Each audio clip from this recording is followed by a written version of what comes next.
Today we are taking a look at Tier Harribel from Bleach. This is the Glitter and Glamours figure by Banpresto. Bleach is a supernatural action series built around soul reapers, hollows, and battles that move across both the human world and the spiritual world. Within that story, Harribel stands as the Third Espada among the Arrancar. That position gives her a presence tied to strength, composure, and authority, and it helps define the controlled atmosphere she brings whenever she appears.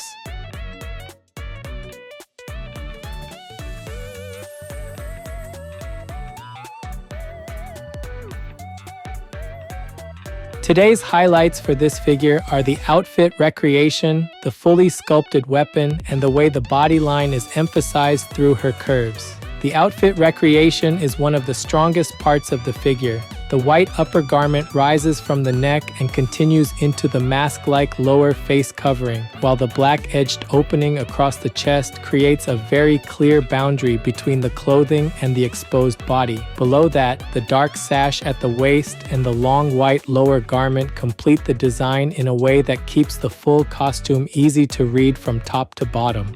The weapon is another major point of interest. Because an inner line runs through the blade and leaves open space inside the form, it gives the weapon a much stronger three-dimensional presence from both the front and angled views. Her curves are also a major part of the sculpt's appeal. The chest projects strongly, the waist narrows sharply underneath it, and the line opens out again around the hips beneath the sash. That flow is reinforced by the placement of the costume edges, so the body line stays readable in one continuous movement instead of breaking into disconnected sections.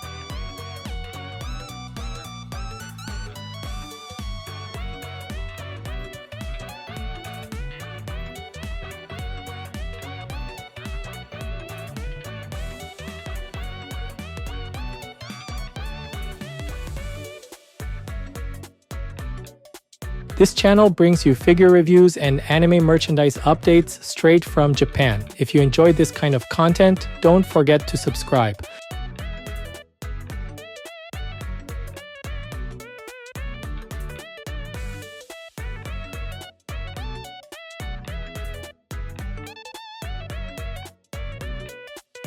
The head is built around a sharp and controlled expression.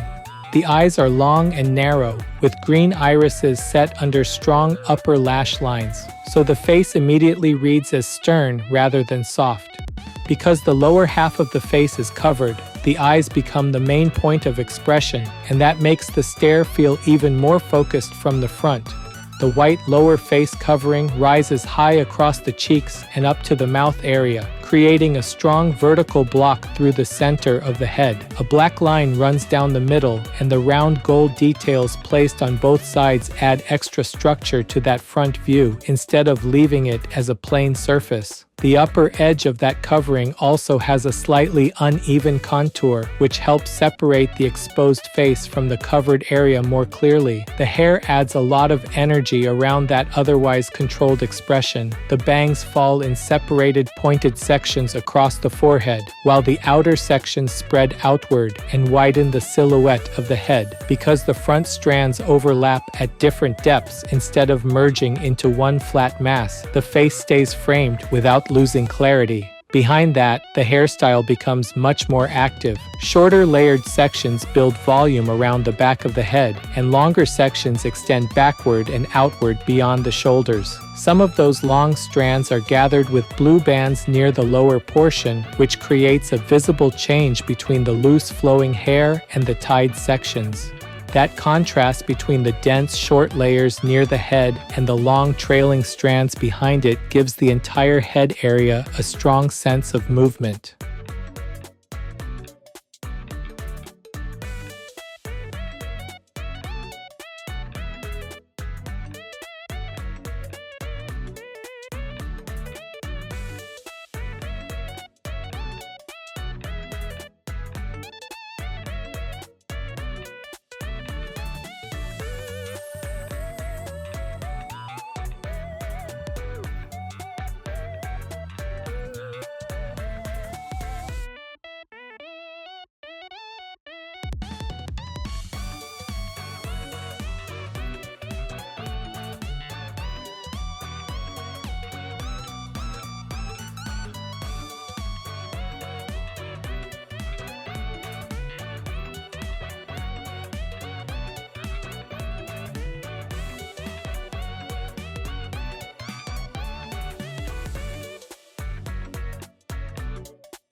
The upper body is where the figure makes its strongest first impression.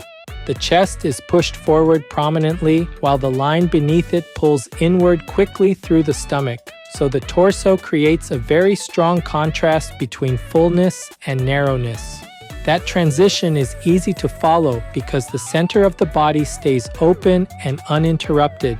The upper garment is especially effective because of the way it frames the body instead of covering it heavily. The white material continues from the neck into the sleeves, but across the chest it opens into a broad curved line edged in black. That black border clearly separates the clothing from the exposed skin and gives the upper half a much stronger outline from the front. At the center, the garment is pulled upward by the hand, so the opening is not just wide but also gathered toward one point. The arm position helps that area even more. One arm bends in front of the body and pulls at the center of the garment, while the other extends down and back to hold the zanpakuto. Because one arm closes inward and the other opens away from the torso, the figure avoids looking stiff even though the body itself remains upright. That difference in arm direction also helps keep the chest, waist, and upper torso easy to read. Another appealing detail is the way smaller elements are layered into the upper body without interrupting the main line. The black glove sections at the hands create a clean break from the white sleeves, and the number 3 marking on the upper chest adds one more focal point inside the exposed area. From the side, the white outer layer, the darker inner edge near the torso, and the exposed body create a clear 3-part separation instead of flattening into a single silhouette. The back area also contributes more than it first appears to. A pale pink rectangular element extends across the upper back, and the flowing hair passes both in front of it and around it. That overlap gives the backside extra depth and makes the upper body feel built in layers rather than as one continuous smooth block.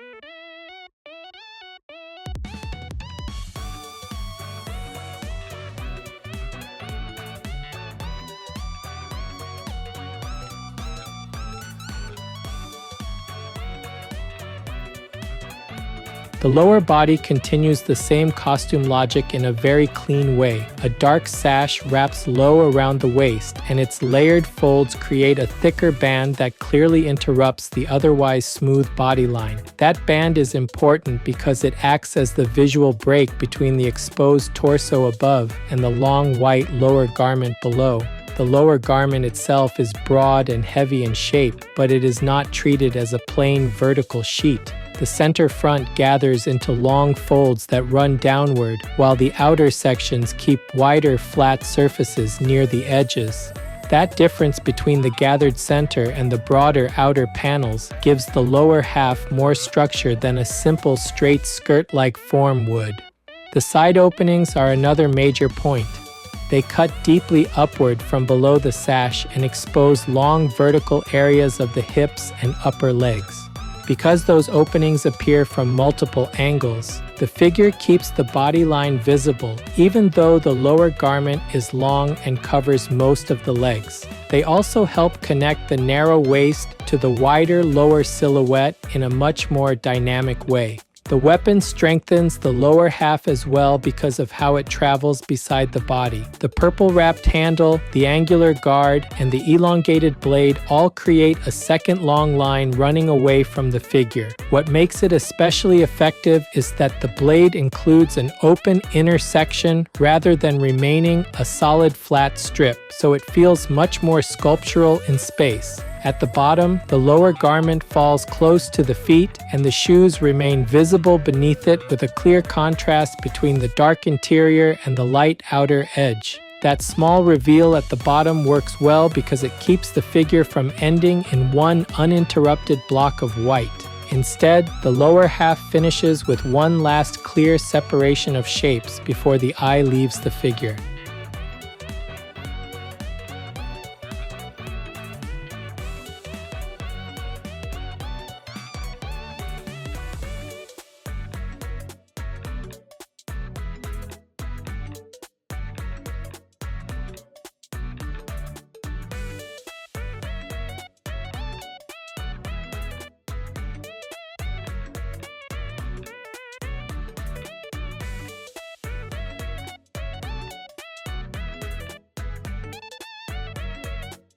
This figure is approximately 25 centimeters tall. That's about 9.8 inches. For size comparison, here's a 350 milliliter can. That's about 12 ounces in the US.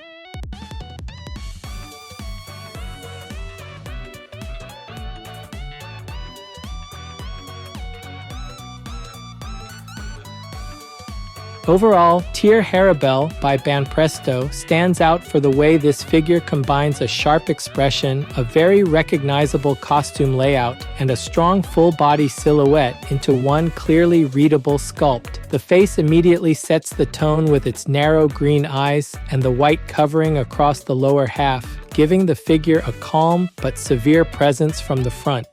The layered hair and the long sections flowing outward behind the head add just enough movement to keep that sharp expression from feeling too static. The strongest point, though, is still the upper body. The wide black-edged opening across the chest, the strong chest shape, and the narrow waist make this area very easy to read at a glance. The hand pulling at the center of the outfit also helps gather attention into one focal point, which makes the sculpt feel more deliberate and controlled. The number 3 marking on the chest is another important detail. It gives the exposed upper body a stronger point of identity and ties the figure more clearly to Harribel as the Third Espada. The weapon also helps the overall silhouette by extending one side of the figure outward and adding a longer line beyond the body itself. The lower half is simpler, but it still works well with the rest of the design. The dark sash creates a clear break at the waist, and the long white lower section keeps the figure looking clean, while the deep side openings preserve the flow of the body line. That contrast between the fuller upper body detail and the simpler lower body finish helps the figure stay visually balanced rather than overloaded. Because of that, people who like Bleach or Tier Harribel will definitely enjoy this piece. With that focus, it should feel especially satisfying for collectors who want a figure that clearly brings out her sharp presence, recognizable costume design, and flowing bodyline.